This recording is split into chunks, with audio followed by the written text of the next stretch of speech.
Hello, I M Shamna general is working in Dubai. എനിക്ക് കുറേ അധികം മെസ്സേജസ് ഇപ്പോൾ ഡെയിലി വരുന്നത് DH എക്സാമിനെ കുറിച്ചും ലൈസൻസിങ് പ്രൊസീജിയറിനെ കുറിച്ചും ഒക്കെ ആയിട്ടാണ്. സോ ഞാനൊരു ബേസിക് ഇൻട്രൊഡക്ഷൻ ഞാൻ നേരത്തെ വീഡിയോ ചെയ്തിട്ടുണ്ടായിരുന്നു.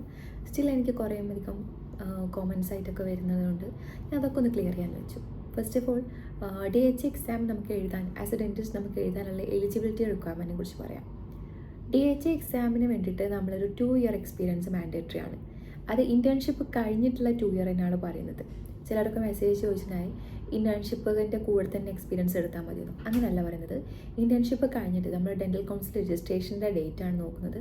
അത് കഴിഞ്ഞിട്ടൊരു 2 ഇയർ എക്സ്പീരിയൻസ്, കണ്ടിന്യൂസ് ആയിട്ടുള്ള 2 ഇയർ എക്സ്പീരിയൻസ് ആണ് നമ്മൾ കാണിക്കേണ്ടത്. അതാണ് നമുക്ക് വേണ്ടതും.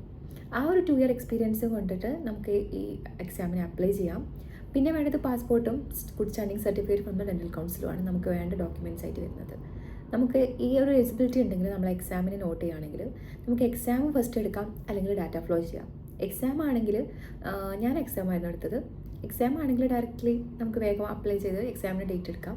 എക്സാമിന് ഡേറ്റ് എടുക്കുമ്പോൾ ഒരു 25,000 അടുത്താണ് വരുന്നത്. ഞാനൊരു ഏജൻസി ത്രൂ ചെയ്തുകൊണ്ട് എനിക്കൊരു 25,000 ആണ് വരുന്നത്. എനിക്കൊന്ന് അതിനേക്കാളും കുറവായിരിക്കും വരിക ചെയ്യുമ്പോൾ. അങ്ങനെ നമ്മൾ പ്രിപ്പറേഷൻസ് ഒക്കെ കഴിഞ്ഞ് കഴിയുമ്പോൾ നമുക്ക് ഡേറ്റ് എടുത്താൽ പിന്നെ നമ്മൾ എക്സാം എഴുതി പാസ്സായി കഴിഞ്ഞാൽ നമുക്ക് ഡാറ്റ ഫ്ലോ ആണ് അടുത്ത പ്രൊസീജിയർ. സെയിം ടൈം നമുക്ക് സൈമിൾട്ടേനിയസ്ലി എക്സാമിൻ്റെ കൂടെ തന്നെ ഡാറ്റ ഫ്ലോയും പ്രൊസീജിയർ കൊണ്ടുപോകാം കേട്ടോ.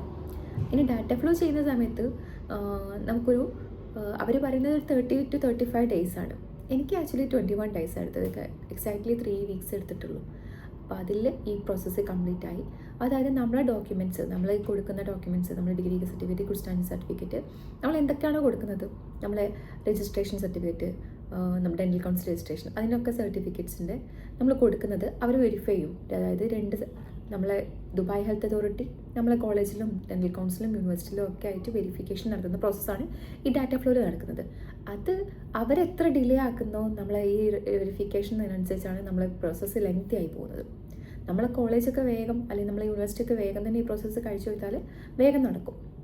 നമ്മളൊന്ന് ബാക്കപ്പ് കൊടുത്താൽ, അതായത് നമ്മൾ ബാക്കിൽ നിന്നൊരു പുഷ് കൊടുത്താൽ ഈ പ്രോസസ്സൊക്കെ വേഗം നടക്കും.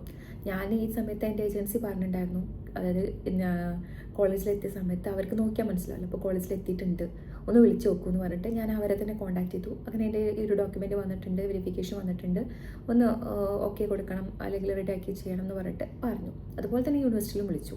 അപ്പോൾ അവർ പറഞ്ഞ് അപ്രൂവ് ചെയ്തിട്ടുണ്ട്. ഡെൻ്റൽ കൗൺസിൽ വിളിച്ചപ്പോഴും അങ്ങനെ. സോ ആ ഒരു പ്രോസസ്സ് വേഗം ഈസി ആയിട്ട് നടന്നു. ഒരു 3 വീക്സിൽ എനിക്ക് ഡാറ്റ ഫ്ലോ കംപ്ലീറ്റ് ആയി. ഡാറ്റ ഫ്ലോ കംപ്ലീറ്റ് ആയി കഴിയുമ്പം ചിലപ്പം എന്തെങ്കിലും ഡോക്യുമെൻറ്റ്സ് അവർ വെരിഫിക്കേഷൻ പിന്നെയും ആഡ് ചെയ്യാനൊക്കെ പറയും. ഇൻ കേസ് ഓക്കെ ആണെങ്കിൽ അവരതിന് ഡാറ്റ ഫ്ലോ റിപ്പോർട്ട് തരും. ആ ഡാറ്റ ഫ്ലോ റിപ്പോർട്ടുമായിട്ട് നമുക്ക് എലിജിബിലിറ്റിക്ക് അപ്ലൈ ചെയ്യാം, DH എലിജിബിലിറ്റിക്ക്. ആ പ്രോസസ്സ് എടുക്കുന്നത് ഒരു 7 ഡേയ്സാണ് അവർ പറയുക. 3 to 4 ഡേയ്സ് കൊണ്ട് തന്നെ കിട്ടും. അതിനൊരു പേയ്മെൻറ്റ് വരുന്നത് 7,000 ആണ്. ഡാറ്റ ഫ്ലോക്ക് വരുന്ന പേയ്മെൻറ്റ് എനിക്ക് വന്നത് 35,000 ആണ്. പക്ഷേ എനിക്കൊന്ന് അവർ പറയുന്നത് 40 to 50 റേഞ്ചിലാണ്. നമ്മുടെ ഡോക്യുമെൻറ്റ്സിൻ്റെ അനുസരിച്ചാണ്. നമുക്ക് കുറേ ഡോക്യുമെൻറ്റ്സ് ഉണ്ടെങ്കിൽ വെരിഫിക്കേഷന് നമുക്ക് കുറേ ഡോക്യുമെൻറ്റ്സ് ഉണ്ടെങ്കിൽ നമ്പർ ഓഫ് ഡോക്യുമെൻറ്റ്സിനനുസരിച്ച് ഇത് മാറും. അതുപോലെ ഓരോ ഡെൻ്റൽ കൗൺസിൽ, അതായത് ചിലർ കർണാടക ഡെൻ്റൽ കൗൺസിൽ ഉണ്ടാവും, അങ്ങനെ കുറേ വേറെ സ്ഥലത്ത് പഠിച്ചവരൊക്കെ ഉണ്ടാവില്ല. അപ്പോൾ അവരുടെ ഡെൻ്റൽ കൗൺസിൽ രജിസ്ട്രേഷൻ അവർ യൂണിവേഴ്സിറ്റി ഒക്കെ ചാർജ് ചെയ്യുന്നത് വേറെ ഫീ ആയിരിക്കും. അത് ഡിപ്പെൻഡ് ചെയ്തിട്ടാണ് ഈ ഒരു ഫീസ് വരുന്നത് ഡാറ്റ ഫ്ലോൻ്റെത്. സോ ആ ഡാറ്റ ഫ്ലോയും എലിജിബിലിറ്റിയും കഴിഞ്ഞാൽ നമുക്കൊരു എലിജിബിലിറ്റി ലെറ്റർ കിട്ടും, നമ്മൾ DH ഡെൻ്റൽ എലിജിബിലിറ്റി വെച്ചിട്ട്. അതാണ് നമുക്ക് പിന്നെ ലൈസൻസിങ്ങിന് വേണ്ടത്. നമ്മൾ ഏതെങ്കിലും ഒരു ക്ലിനിക്കിലോ അല്ലെങ്കിൽ ഹോസ്പിറ്റലിലോ ജോയിൻ ചെയ്യുമ്പോൾ മാത്രം നമുക്ക് ഈ ഡെൻ്റൽ എലിജിബിലിറ്റി ലൈസൻസ് ആയിട്ട് കൺവേർട്ട് ചെയ്യാൻ മതി. അതിനുള്ളൊരു ടൈം എന്ന് പറയുന്നത് നമുക്ക് കിട്ടുന്നത് ഒരു 1 ഇയർ ആണ്. അതായത് നമ്മൾ ഈ ഉണ്ടാക്കിയെടുത്ത ഡെൻ്റൽ എലിജിബിലിറ്റി പറയുന്നത് ഒരു 1 ഇയറിലേക്ക് വാലിഡ് ആയിരിക്കും. അത് കഴിഞ്ഞാൽ പിന്നെ നമ്മൾ അതിനുള്ളിൽ ജോബിന് കയറിയിട്ടില്ലെങ്കിൽ പിന്നെയും നമ്മൾ ഡെൻ്റൽ എലിജിബിലിറ്റി റിന്യൂ ഒക്കെ ചെയ്യേണ്ടി വരും. അപ്പോൾ അത്രയ്ക്കാണ്. ഇനി നിങ്ങൾക്ക് എന്തെങ്കിലും ഇതിൽ ഡൗട്ട്സ് ഉണ്ടെങ്കിൽ കോമൻസ് ആയിട്ട് അറിയിക്കുക, ചോദിക്കുക. അപ്പോൾ ഞാൻ